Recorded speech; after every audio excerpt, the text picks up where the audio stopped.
The majestic Pearl of the Seas cruise ship slowly pulled away from the Ocean City marina, leaving the Ohio shoreline behind.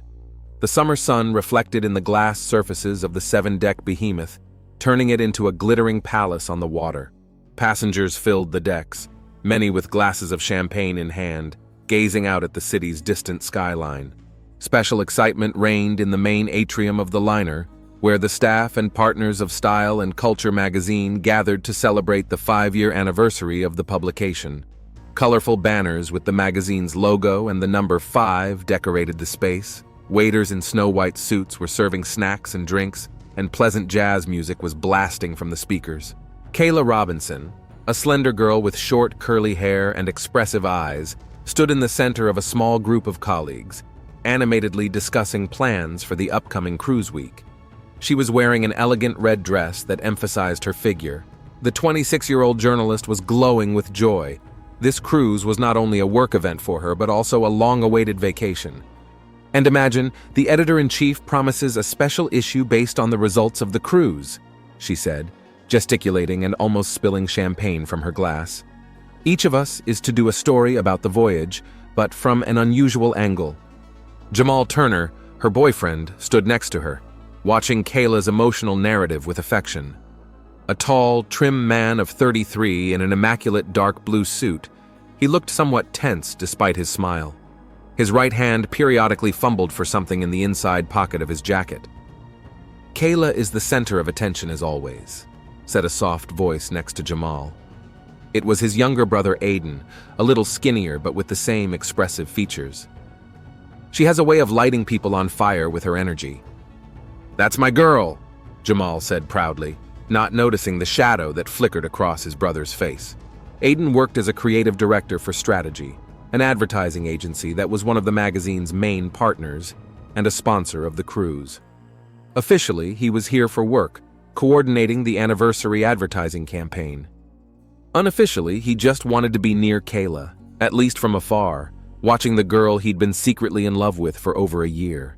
"How's your secret plan coming along?" Aiden asked, trying to keep his voice casual. "It's all set," Jamal smiled nervously. "Tonight, under the stars. I hope she says yes." "She loves you, brother. Don't doubt it." Aiden patted Jamal's shoulder, masterfully hiding his own pain behind a friendly smile. Nia Parker, a tall girl with long braids adorned with beads, approached them. The magazine's photo editor and Kayla's best friend looked stunning in an emerald jumpsuit of her own design. "Jamal, do you mind if I steal your girlfriend for the photo shoot?" Nia smiled. "I promise to bring her back safe and sound." "Sure," Jamal nodded. "I have a meeting with the captain in half an hour anyway." Nia winked at him, knowing the surprise was coming, and headed over to Kayla. The girls hugged as they always did when they met, even if they had seen each other hours ago. "How are you feeling?" Nia asked quietly, taking her friend aside. "Are the migraines bothering you?" "Not yet," Kayla rubbed her temple. "But I brought my medication with me. It's in the cabin. You know how it is, at the worst possible moment." "Promise me you'll tell me if it gets worse," Nia said seriously. "I don't want anything to ruin your special night." "What are you talking about?" Kayla looked at her friend in surprise. "I mean the party, of course," Nia quickly corrected herself. "The 5th anniversary of the magazine is an important date for all of us." The day flew by in the hustle and bustle of preparing for the evening reception. The sun was slowly sinking to the horizon, coloring the sky and water in golden tones as the passengers began to gather on the upper deck. The soft breeze, the smell of the water, and the sounds of a live orchestra created the perfect atmosphere for a special moment that no one but Jamal, Aiden, and Nia were aware of. Kayla was standing at the railing, looking out at the sunset, when Jamal came up behind her and put his arm around her shoulders. "It's beautiful, isn't it?" she asked, not turning around but recognizing his touch. "Not as beautiful as you," he replied, turning her around to face him.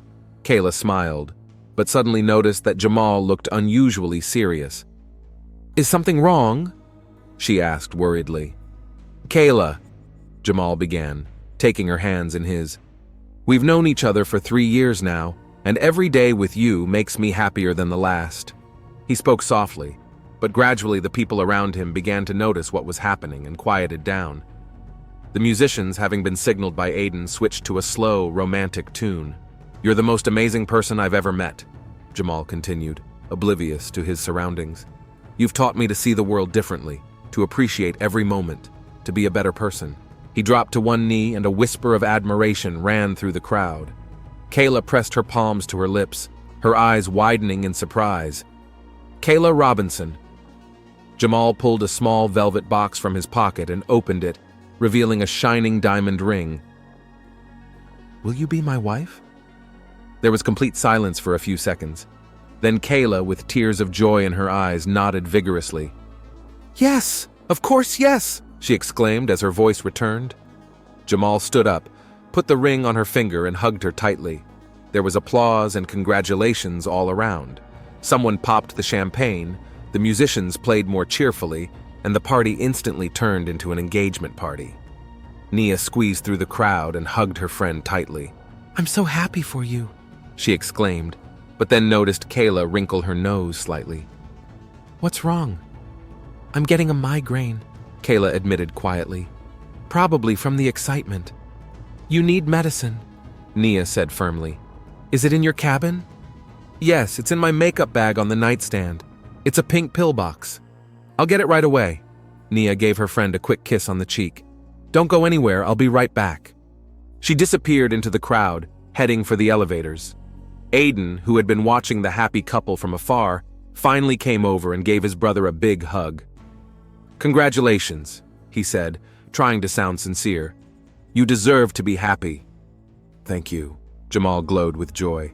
"You know, I've never been so sure of any decision in my life." The guests surrounded the happy couple, offering toasts and congratulations. Kayla was smiling, but Jamal noticed that she was occasionally massaging her temple. "Is everything all right?" he asked worriedly. "Just a little migraine." Kayla tried to smile. "Nia went to get my pills. Maybe you should lie down," Jamal suggested. "I can walk you to your quarters." No, Kayla shook her head. "This is our night. I don't want to miss it. As soon as Nia brings the medicine, I'll feel better."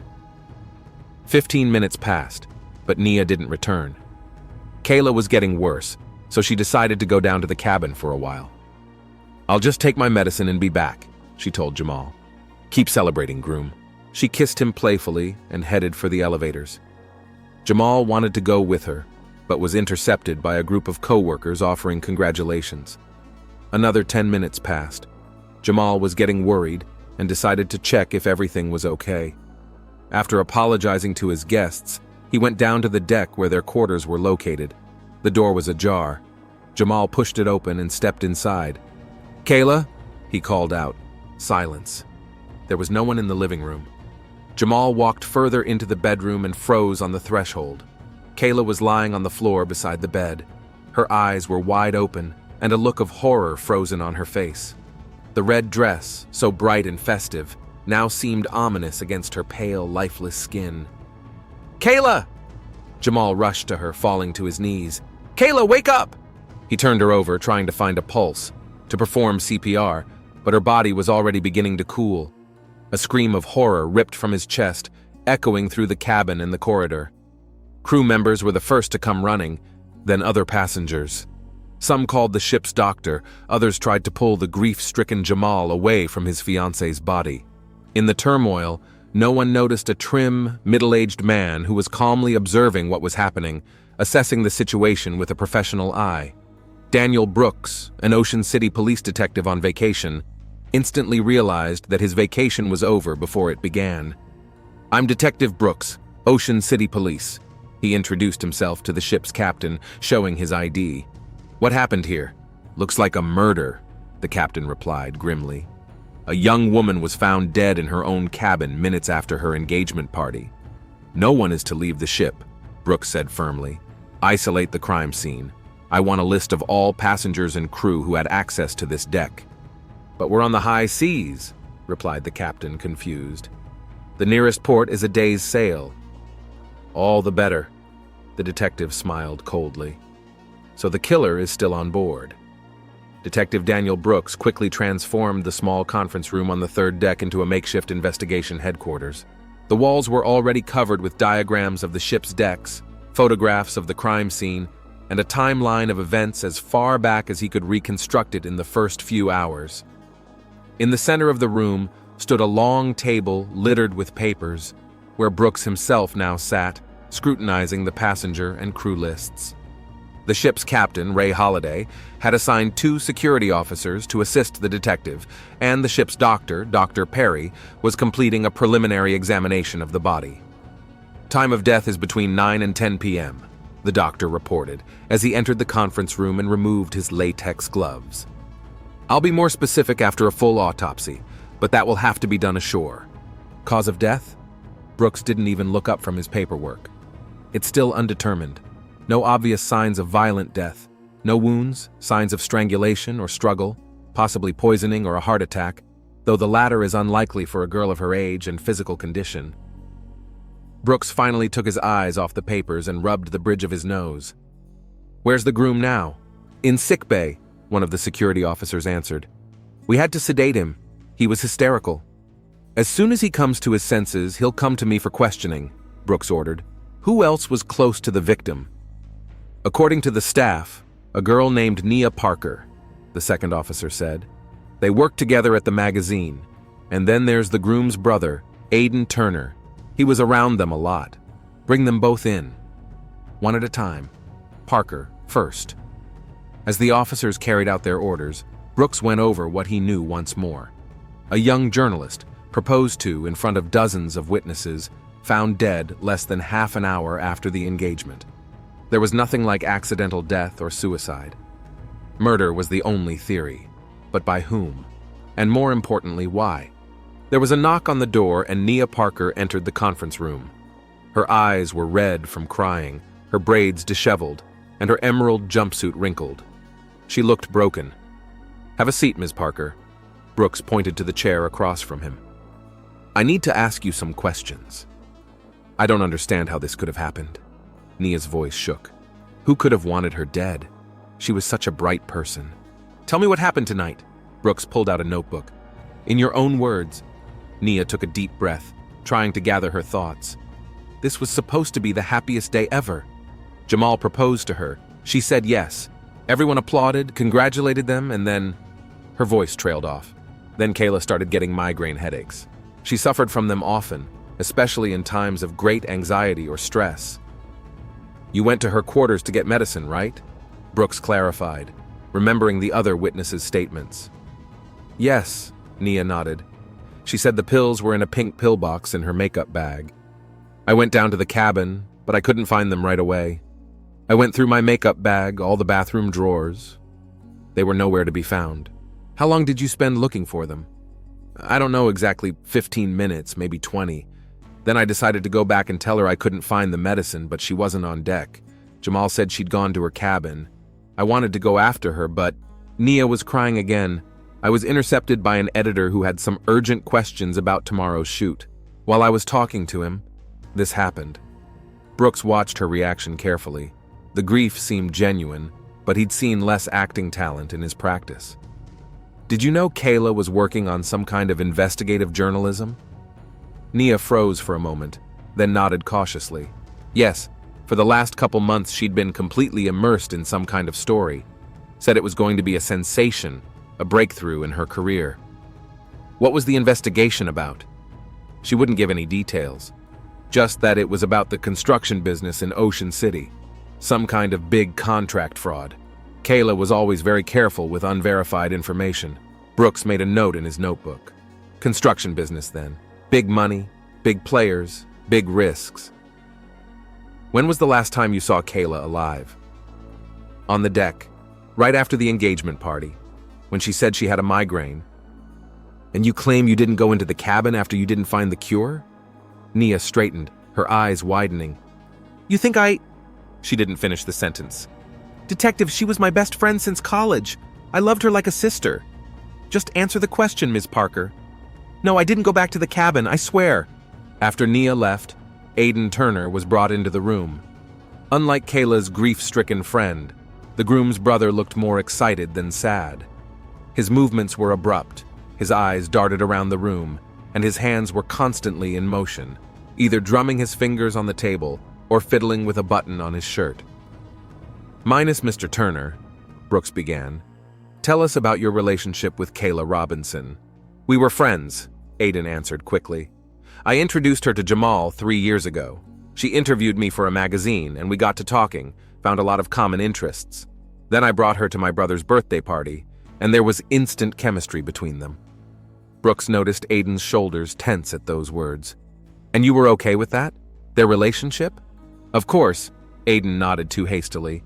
"I was happy for both of them." "Even in spite of your own feelings for Ms. Robinson?" Aiden froze, his eyes narrowing. "What are you talking about?" "Several witnesses noted the way you looked at her," Brooks lied, checking for a reaction.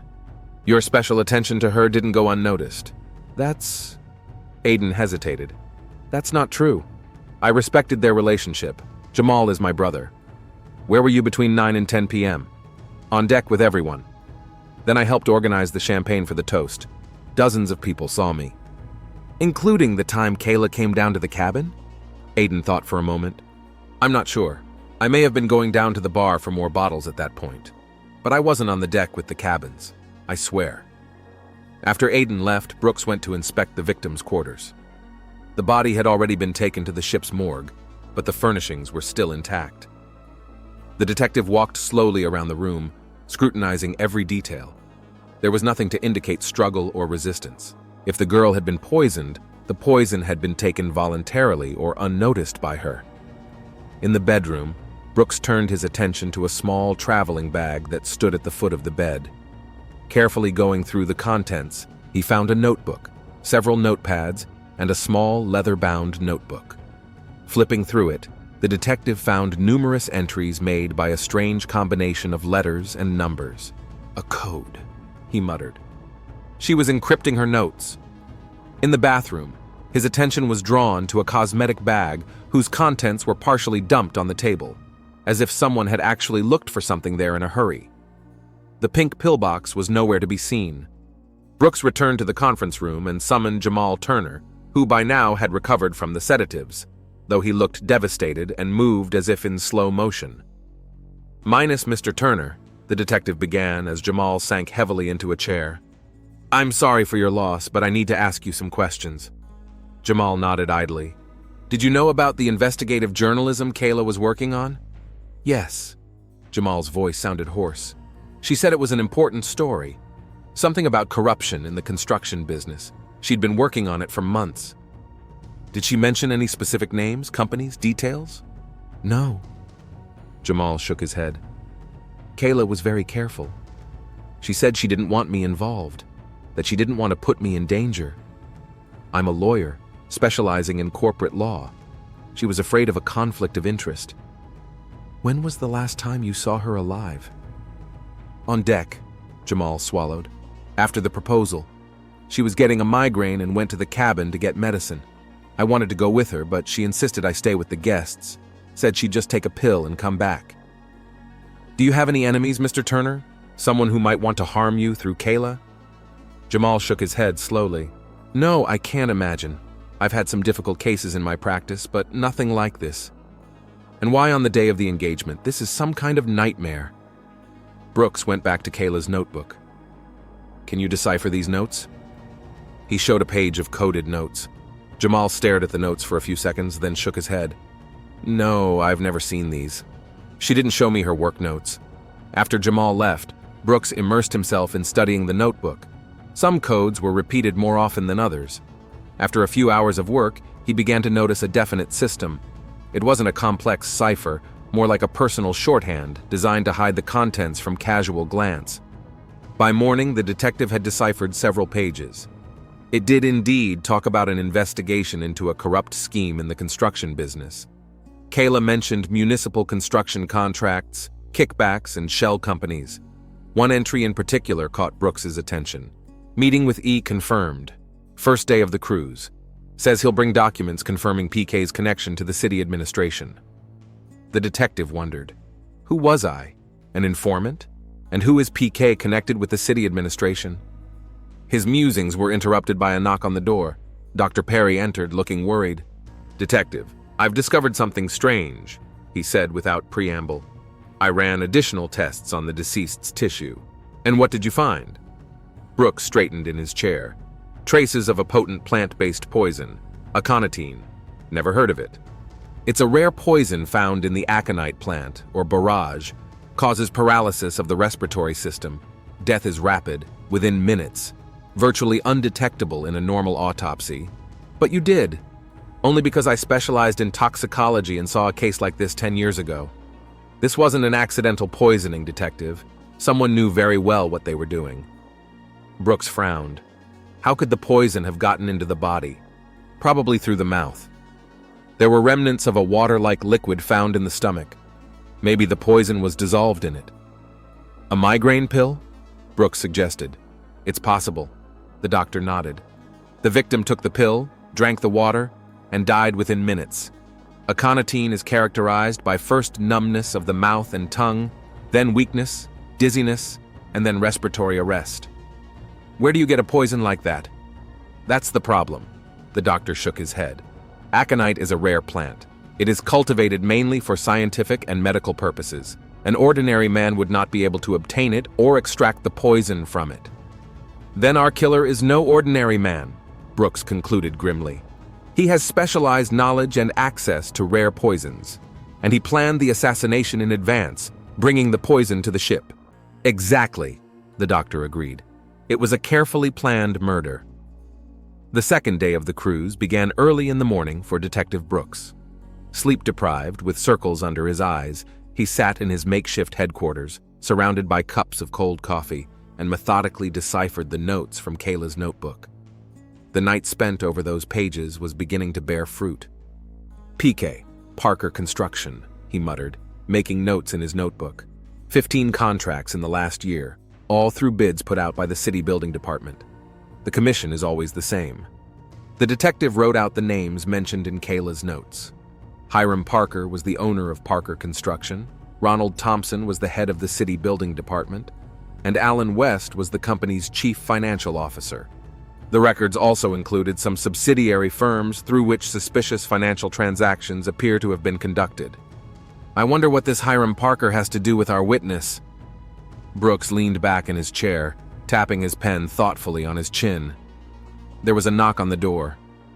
One of the security officers brought in the security tapes from the surveillance cameras installed in the corridors of the living decks. This is all we have for the time frame between 9 and 10 p.m., he said. The cameras only cover the corridors, no surveillance inside the cabins. Thank you. Brooks nodded and started watching at once. The footage from the camera covering the hallway where Kayla and Jamal's quarters were located showed movement during the time frame in question.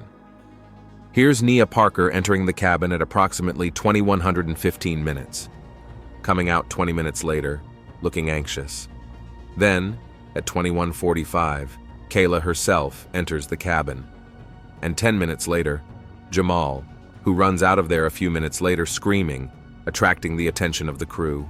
But what caught Brooks' attention was another moment, at 21 hours and 55 minutes, right before the discovery of the body. Nia Parker was approaching the cabin again, quickly looked around, opened the door with her key, apparently she had a duplicate, and slipped inside. She was in there for less than a minute and slipped back out, clutching something to her chest. What did you forget in there, Nia? Brooks muttered, rewinding and watching the snippet again. Determined to test his growing hunch, the detective requested passenger information.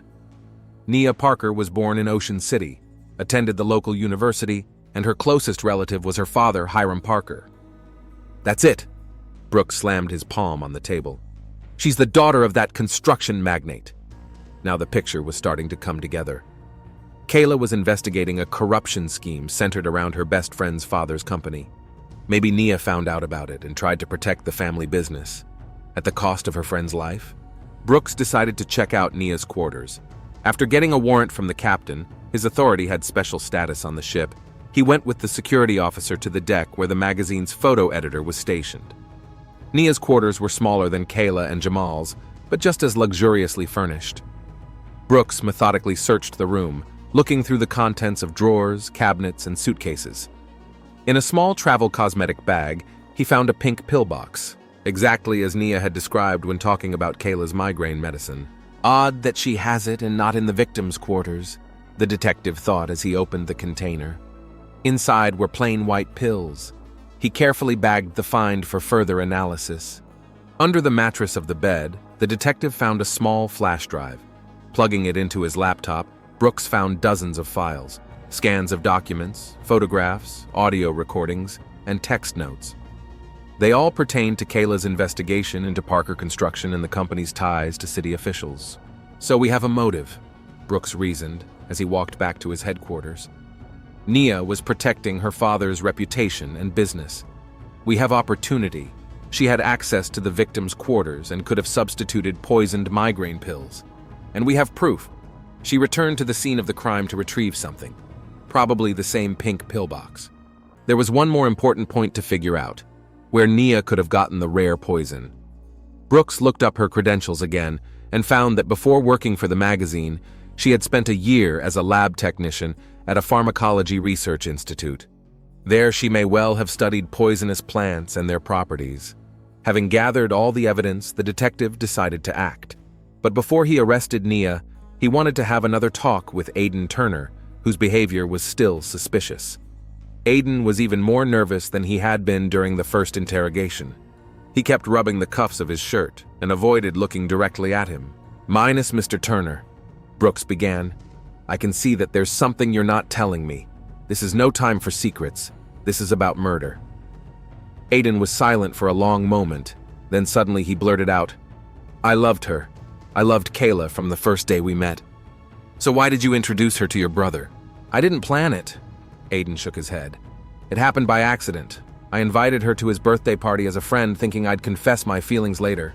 But they hit it off right away. And I just couldn't get between them." "And you spent 3 years silently watching them build a relationship?" "I loved them both," Aiden said quietly. "Jamal's my brother. I saw how happy they were together." "But the marriage proposal was the last straw?" Aiden looked up, his eyes wide with genuine surprise. "Do you think I—" He shook his head. "No, detective. I would never hurt her. Never. Even if it meant seeing her as her brother's wife. I wanted her to be happy. With Jamal or someone else, it didn't matter." Brooks scrutinized his face, trying to find signs of lying, but saw only hurt and confusion. "Then where were you between 9:50 and 10 p.m.? "I already told you," Aiden sighed. "At the bar, organizing the champagne for the toast. The bartender can confirm." Brooks made a note to check that alibi, though he was already almost certain of his conclusions. It was time for the final act. The detective ordered all the key figures to assemble in the ship's restaurant. It was the only room large enough for privacy at this time of day. Captain Holliday, Jamal Turner, Aiden Turner, Nia Parker, and the ship's doctor were seated at a large round table on which Brooks had laid out folders of documents. "Thank you all for coming," the detective began. "A tragic event has occurred in the last 24 hours, the murder of Kayla Robinson. And now I'm ready to tell you exactly what happened." He glanced around the room. Jamal looked exhausted, his eyes red with sleeplessness. Aiden was tapping his fingers nervously on the table. Nia sat very straight, her face tense. Kayla Robinson had been murdered between 9:45 and 10 o'clock that evening in her quarters. The cause of death was poisoning by a rare plant-based poison, aconitine, which had probably been slipped into her migraine pills. Brooks paused, watching the reactions of those present. No one uttered a word. "In the course of my investigation, I discovered that Ms. Robinson was conducting a journalistic investigation into corruption in the construction business in Ocean City. At the center of this investigation was Parker Construction, a company owned by Hiram Parker." At those words, Nia flinched slightly but kept an impassive expression on her face. "Minus Ms. Parker," Brooks looked directly at her. "Hiram Parker is your father, isn't he?" "Yes." Her voice was steady. "I never concealed it." "But you did hide that you knew about Kayla's investigation." Brooks pulled out a flash drive. "I found this drive in your quarters. It has all of Kayla's investigation into your father's company on it." There was a look of concern on Nia's face now. "I don't know what you're talking about. That drive is not mine. Surveillance footage shows that you entered Kayla's quarters twice the night she died," Brooks continued. "The second time was right before Jamal discovered the body. You took something from there. What was it, Ms. Parker?" Nia was silent, her hands resting on the table, trembling slightly. Perhaps this? Brooks placed a pink pillbox on the table. The tablet that was supposed to contain Kayla's migraine medicine was found in your makeup bag. I just picked it up when I couldn't find the cure, Nia said quickly. I thought maybe I had it. The pills in it will be tested for poison, Brooks said, but I already know the results. They'll contain aconitine, the same poison that killed Kayla. You can't prove that I gave her those pills? Nia's voice shook. No, Brooks agreed, but I can prove that you knew about the investigation, had a motive for the murder and the opportunity to commit it. And your behavior after Kayla's death, returning to the crime scene to retrieve evidence, speaks to your guilt more eloquently than any words could. Nia lowered her head. There was a heavy silence in the room. Nia? Jamal finally spoke, his voice full of disbelief. Was it true? She looked up, her eyes full of tears. You don't understand, Jamal. None of you do.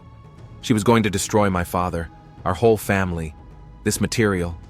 If it had been published, my father would have been in jail. Our company would have gone bankrupt. Hundreds of people would lose their jobs. And that's why you killed her? Jamal looked at her with horror. My Kayla? Your best friend? I didn't mean it, Nia exclaimed. I thought I could convince her not to publish the story. I tried to talk to her several times, but she was adamant, said it was her duty as a journalist, that no one should be above the law. And then you decided to kill her, Brooks said coldly. I was desperate, Nia whispered. When I found out about the proposal, I realized there wasn't much time left. Kayla said she'd publish the story right after the cruise. I didn't have a choice. There's always a choice, Aiden said quietly. Brooks stood up, walked around the table, and put his hand on Nia's shoulder. Nia Parker, you are under arrest on suspicion of the murder of Kayla Robinson. You have the right to remain silent. Anything you say can and will be used against you in a court of law. 2 months later, Jamal Turner stood at the window of his office in Ocean City, looking out over the panorama of the city. On his desk was a folder of documents, the same investigation Kayla had never gotten around to publishing. Next to it was a picture of the two of them together, happy on some beach last summer. Aiden walked in without knocking, like he always did. Are you sure you want to do this? He asked, nodding at the folder. It's dangerous, Jamal. I have to, Jamal answered firmly. For Kayla's sake, for justice. He took the folder and put it in his briefcase. Today, Kayla's material on corruption in the construction business would finally see the light of day. Hiram Parker and his accomplices will answer for their crimes. She'd be proud of you, Aiden said quietly. Jamal nodded, holding back the lump in his throat. You know what the worst part is? He said, looking at Kayla's picture. That Nia really loved her. It was a sincere friendship, and yet, fear can push people to do terrible things. Aiden put his hand on his brother's shoulder, but the truth will always find its way out. Kayla believed that. Now it's our turn to prove that she was right. Jamal took one last look at the photograph, then resolutely closed the briefcase. Kayla couldn't complete her mission, but he would do it for her. It would be his way of saying one last goodbye and, I love you.